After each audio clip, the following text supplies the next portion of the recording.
you once again with the divine Islamic formula. Assalamu alaikum wa rahmatullahi wa barakatuh. Today is Friday, the second day of Al-Muharram, the first month of the Islamic calendar of this new Islamic year, 1447 years after the hijrah of our noble messenger. May the peace, salutations, and benedictions of Allah be upon him. 27th day of June 2025 of the Gregorian calendar. We're asking Allah subhanahu wa ta'ala to accept all our good deeds and forgive all our shortcomings and transgressions. I wish to congratulate the Muslim Ummah all over the globe on the coming of the new Islamic year, 1447 years after the hijrah of our noble messenger. My dear brethren and sisters in Islam, the new year has come. Last year, 1446 has ended, and the new year has come. We are in the new Islamic calendar year, and today is the second day out of that year. Already some hours are gone. A day is gone. Each year has 12 months, 48 weeks, 360 days, 8,640 hours, 518,400 minutes, 31,104,000 seconds. They're all gone. They're irreversible. No one can bring them back to us. Whether you benefited from that year or not, it has gone. And there is no going back. My dear brethren in Islam, today is the first Friday of this new year, and we want to remind ourselves of the importance and significance of time. Time is the most expensive asset you can ever have in this life. And losing your time is the greatest loss you can ever have in this life. Yeah. أعظم خسارة هي خسارة الوقت يا أخي والإخوة. The greatest loss is the loss of time. The loss of time. Any minutes, any hour, any day passes by without you pleasing Allah subhanahu wa ta'ala, such an hour or a day or a minute is gone forever and you have lost it. My dear brother in Islam, for someone to lose his wealth, his family, his job, his car, his house, or whatever, we count it as a loss. But it's not as greater as the loss of the time we are neglecting. Time is unknown. Nobody knows when he's going to die. Nobody knows how many years, how many months, how many weeks, how many days, how many hours and minutes and seconds ordained for him by Allah subhanahu wa ta'ala. And it's there documented. وَكُلَّ شَيْءٍ أَحْصَيْنَاهُ كِتَابًا وَكُلَّ شَيْءٍ أَحْصَيْنَاهُ فِي إِمَامٍ مُبِينٍ مَا فَرَّطْنَا فِي الْكِتَابِ مِنْ شَيْءٍ. We have documented everything. Nothing, I repeat, nothing has been missing as far as our life is concerned. So it is up to you. You either use your time judiciously or unjudiciously. It is your own cup of tea. If you like, but you put sugar or salt. So time is irreversible, it's unknown. Nobody knows when he's going to die. And it's irreversible. There's no way you can rewind back the time. When it is gone, it's gone. Yesterday is gone, you cannot bring it back. And as I mentioned earlier, it's the most expensive asset and is the most neglected asset. It's the most neglected. We don't care about it. We don't care about the time. What am I doing now? I remember of two righteous servants of Allah.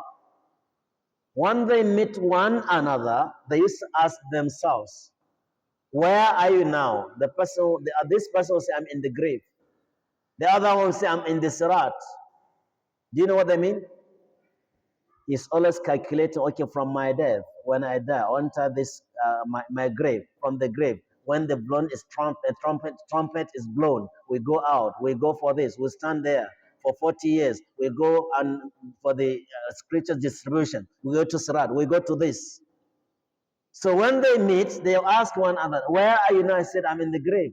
That is, my thinking now is on the grave. And the other person will lie, I have reached the miqat, I have reached the sirat. He is there on the sirat, thinking of how would the sirat be on me. But today, with the presence of social media, our time is gone. May Allah have mercy on us. My dear brethren in Islam, we know that death is inevitable and it must come. But the time given to us is also recorded, is documented. We have to use this time judiciously in order to benefit from the life we have. Time and nothing but time, it doesn't wait for anyone. It doesn't wait. When your time comes, you go. Either being it in your life or during your death. Whenever it is your time, the time it comes, then it is off. You have to go. It doesn't wait for anyone. And you have to wait for it. Nobody can take you to Qiyamah, to the ground, until your time comes. Nobody. You can see what has been, trending on the social media. I don't know about the authenticity, but I saw it. Maybe, an unfaithful, a criminal, so to say, decided to either steal a child and bury the child alive. And people are passing by, they started hearing the cry of the baby under the soil. And the grave was dug. The child is alive because it is not yet time for him to go.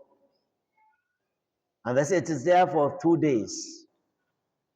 2 days in the grave, and you are coming back to the world because it's not your time now. Time is documented. Time is counted. Time has no addition nor subtraction. There is no oxidation or reduction. When your time comes, it's gone. Neither a second is added, nor a second is going to be reduced. إذا جاء أجلهم لا يستأخرون ساعة ولا يستقدمون. You cannot sell time, you cannot buy time. You cannot go to the market and say, okay, this is why we are selling time to lengthen your life. Otherwise, the rich man would have been alive forever because they will be stealing the money and be buying time for themselves. But you accumulate the money and you leave it behind and go when you return to come. Whenever it is your time, you go. You leave whatever you possess behind. You leave whatever you accumulate behind. This is money, and we cannot do anything. I remember the richest person in Africa, when he was interviewed about the death of his brother, younger brother, the MD of Dangote. He said, I was looking at my brother dying. I have every money to buy the life for him, but I couldn't. I can't. You can't pay for it. This is the MD of Dangote groups of companies. And the chairman himself, being his elder brother, was sitting seeing his younger brother dying with the money that they can pay for. And he died. You cannot buy time, neither you can sell it to anyone, and you cannot borrow time from anybody, neither can you borrow anyone your time. You cannot give or deny someone your time. No one can give you his own time, neither a father to his child, not a child to his father, neither a wife to her husband, not a husband to his wife. No one can give you any minutes additional to your time. At the same time, you cannot exchange the time. Okay, it is my time to die. Please, my son, give me your own time. Let me wait and you go. We can't. You cannot tell your father when he's dying that, Daddy, I love you so much. Let me go instead of you. He must go. You cannot rent a time. You cannot rent it from anyone. And neither can you inherit someone's lifetime, nor can you be inherited. My brothers in Islam, time is reduced by the kilometers, as I said. When you're going to Kaduna, when you reach Zuma Rock, 164 kilometers to Kaduna. And as you are moving towards Kaduna, it will be reducing. 154, 140, 100, 1. The moment you reach Target, they said remain 10 kilometers. And from there, when you reach Kaduna up, the kilometers are over. You are in Kaduna now. So the same thing, now you don't even know how many kilometers are you away from your grave. But every blessed day, you are going closer to the grave. Not only every blessed day, every second, you are moving towards your grave.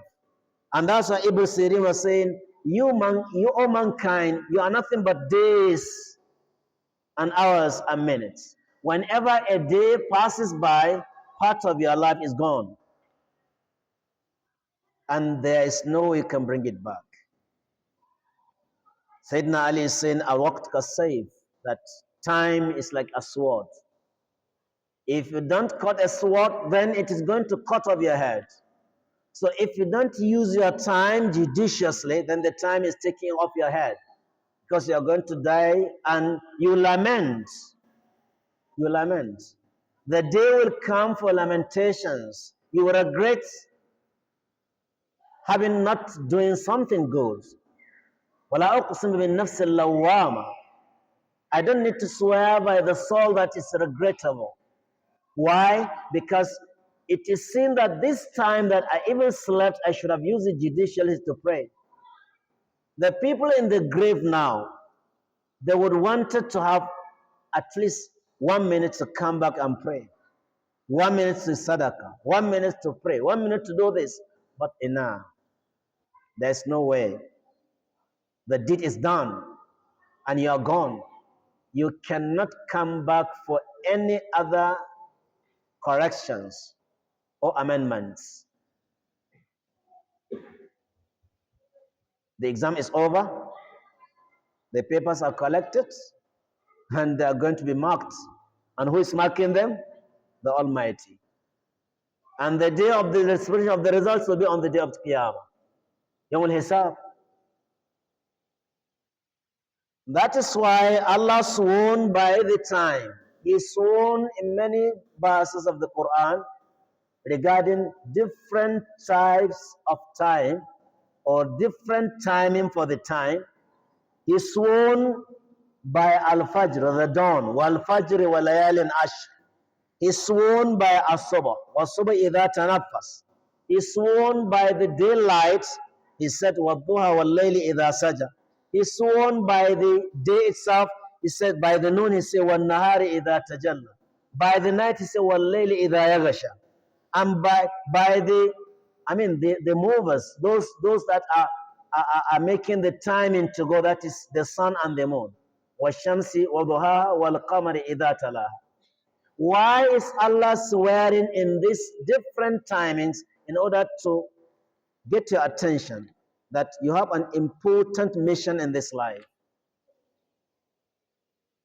And when the time comes without accomplishing your mission, you are going to take, we are going to take you away from that. So in a nutshell, Allah combined all those timings that He's sworn in the glorious Quran by saying, Wal Asr, I swear by the time. Allah says, by the time.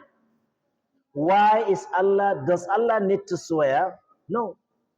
But when Allah swears by anything, it shows how significant, how important, how virtuous that thing is. And that is why the time is the most precious thing in the life, most precious asset, most expensive asset, most valuable asset in our life. And Allah says, Wal Asr, I swear by the time. Innal insana lafi khusr. Certainly man is a loss. Everyone is a loss, except those that are going to have these attributes. What are they? There are 4 attributes. إِلَّا الَّذِينَ آمَنُوا وَعَمِلُوا الصَّالِحَاتِ وَتَوَاصَوْا بِالْحَقِّ وَتَوَاصَوْا بِالصَّبْرِ. Except for those who believe. They believe in Allah, His angels, His books, His creatures, His messengers, the day of judgment, the qadr and whatever. وَعَمِلُوا الصَّالِحَاتِ. They also do the righteous deeds. وَتَوَاصَوْا بِالْحَقِّ. And they escort one another to truth. They advise one another to be truthful. To fear Allah. That is the truth. وَتَوَاصَوْا بِالصَّبْرِ. They also advise one another to be patient. These are the only people that are not in loss. But whenever you see yourself doing anything, anything, if you are driving your car to somewhere, make sure that your intention of driving that car is to worship Allah. If you are eating food, make sure that you are eating food in order to worship Allah, then you get the reward. Otherwise, you have lost that time. If you are wearing anything, make sure that you have the intention that it pleases Allah. If you are driving keke napep to take someone, you are doing it in order to get food to worship Allah and feed your family. Get your halal. That intention matters a lot. If you are doing anything, either in the office, you are sitting down, whatever you do, make sure that the intention is to safeguard your iman, to worship Allah. Then that is when your time is being used judiciously. Otherwise, you are a loser. May Allah protect our iman. Oh Allah, we ask you to bless our new year of Islam. Oh Allah, count us among those that are going to be, they are going to benefit from this year positively. Oh Allah, whatever goodies are in this year, we ask you for it. Whatever evils is created in this year, oh Allah, we ask your protection from it. Assalamu alaikum wa rahmatullahi wa barakatuh. Assalamu alaikum wa rahmatullahi